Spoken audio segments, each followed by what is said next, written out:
Well, I think it's difficult to understand what happened in Rwanda. Just full stop. It's very difficult. I'm not sure the world has totally understood. I'm not sure the Rwandans have totally understood. It's a very complex story to tell what happened. Also, I think if the world had really understood, I think Darfur wouldn't be happening today. And I think the conflicts that are going on in Africa would be solved.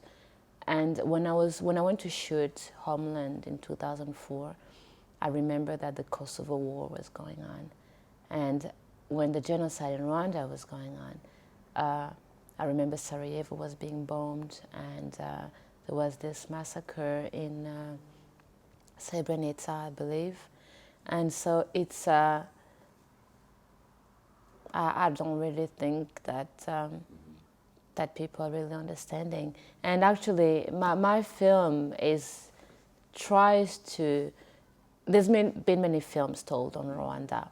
Many of them have been told by people who didn't know Rwanda before, and so who only see the country through the genocide that occurred, through the horror that occurred. And I was born in Rwanda. I lived there for a long time, till 15. I keep going there.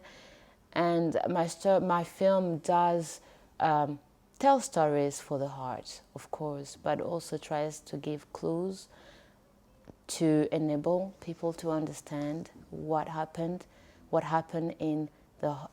inside the Rwandans, in their all the mental aspects that could give clues to why the genocide was allowed to happen by the Rwandans. I don't know. That's what's sure is that people haven't healed, you know. And what do you expect? You have a man who's like 80, 60, 70, I don't know. He's had kids, he'd had grandkids, and now he has no one. It's really like he's never lived, you know, like he never had children, no grandchildren. So you can't expect such a person to be healed. And it's the same for even kids who don't have anybody around them. In a way, I mean, I would say I'm almost lucky to still have my mother around, you know, and my brother and sister are still around. They were not in Rwanda at the time, so they're still around. So you can't expect everyone to just be healed at the moment. I think it's necessary to just take that into account, even if the country is moving on, you know. It's becoming a fun place to be. People are working hard, and you can feel that there is a lot of energy in Rwanda today. It's a country that's going through rebirth and reconstruction, but there are still people who are totally touched. Well, I did some shots in Super 8 because Super 8 does give a grainy sort of aspect to a film, and it's very close to what I would imagine dreams are made of, grainy images. And it's very close to images that, memories, you know. And that particular part was the part for me that enabled me to go through all the landscape, all the places that I loved and that I went to dislike at one time because they were associated to horrible things, and I was somehow rediscovering them, walking through them and showing them on Super 8. So it was for me, I don't know if people get that, but it was for me a way of showing that this is the memory that I'm bringing back to the present. You know, what's very much lacking in Africa is images that can be a mirror to the Africans. And as of today, you still have lots of images that were made by the colonials, that were made by people who didn't really quite understand Africans. And those images are still here to be the mirror of Africans. And so definitely, I think images made by Africans, photographies, films, all kinds of films, short, long, feature documentaries, on screen, on television. That is so immensely important that they are shown in Africa. There is a distribution problem apparently in Africa because the public, the audiences don't get to actually see all those films. When I lived in Kenya, and in Kenya there are a few big theaters that actually show films, and most of them show blockbusters, Indian films. And when I was a teenager living in Kenya, I remember that Spike Lee's film were actually a few of his films were released in Kenya.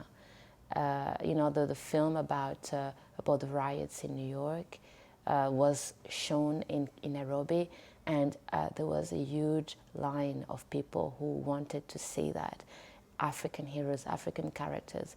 They really, there's not only, they're not the African Americans, but it's black heroes, black characters. And they really were so interested in watching that. So there is an audience. It's still very hard to reach it. Not enough publicity, most likely, not enough communication, but things are moving.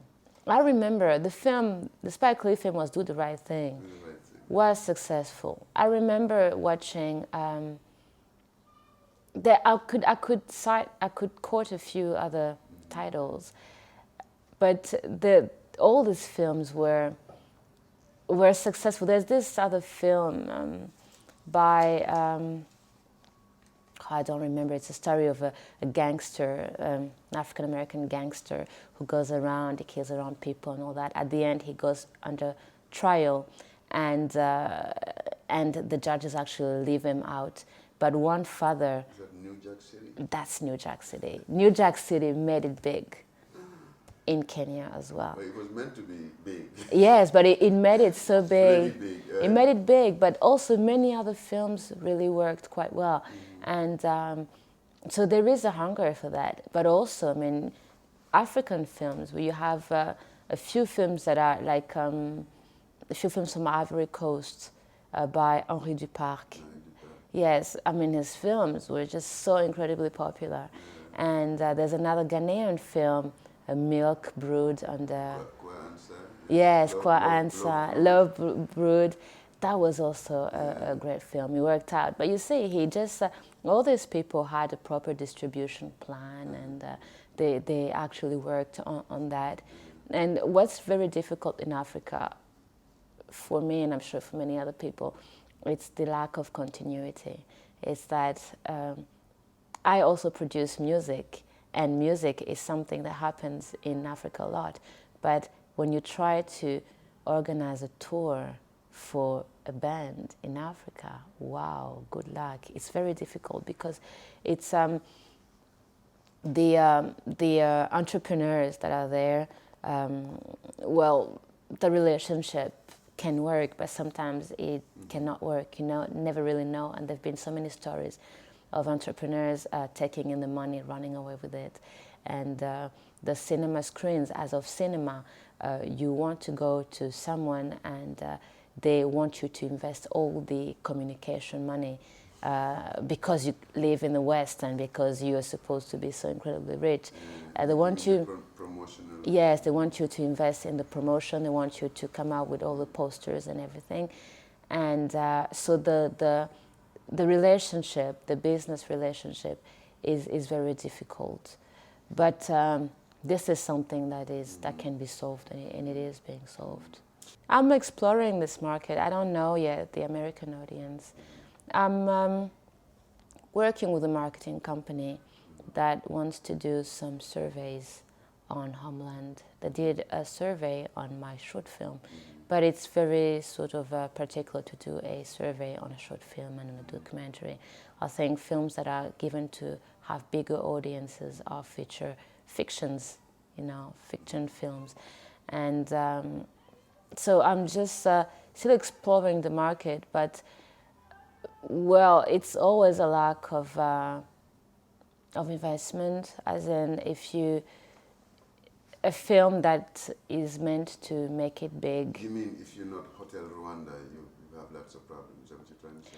No, Hotel Rwanda is a Hollywood film, so it's very different. Even if the story is set in Africa, it's a Hollywood film. I love that film, but you know, it is a Hollywood film with Hollywood means and investment and all that.